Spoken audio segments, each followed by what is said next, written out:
झारखंड के रांची में कई ठिकानों पर छापेमारी कर बड़े पैमाने पर कैश की बरामद किया गया है।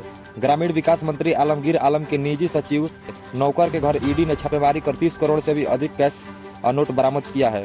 आपको बता दें, नोटों का बंडल इतना है कि कई मशीन गिनते गिनते गर्म हो चुकी है। आपको बता दें, नोटों का गड्डी इतना है कि बाहर से भी अभी कई मशीनें मंगाई गई है।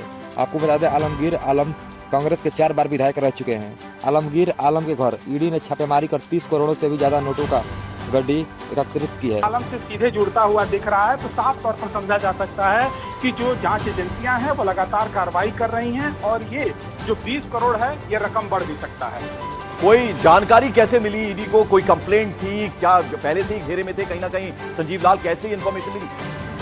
बिल्कुल, देखिए, पहले से कहीं ना कहीं ये संजीव लाल जो है वो रडार पर थे और पिछले कई महीनों से लगातार इनको ट्रेस किया जा रहा था। आलमगीर आलम भी एक मामले में जांच एजेंसी के रडार पर थे और हेमंत सोरेन की जब से गिरफ्तारी हुई है उसके बाद से उनके कई ऐसे करीबी नेता हैं या फिर उनके सचिव हैं या फिर उनसे जुड़े हुए दोस्त हैं, उनके घर पर भी छापेमारी हुई थी। तो उसी से ये लिंक जुड़ता हुआ कहीं ना कहीं नजर आ रहा है। मैं चंद्रमोहन लौटूंगा आपके पास। शंकर आनंद मेरे सहयोगी सीधे हमारे साथ जुड़े। शंकर, कुछ और अपडेट, कुछ और जानकारी मिल पाई इस खबर के बारे में?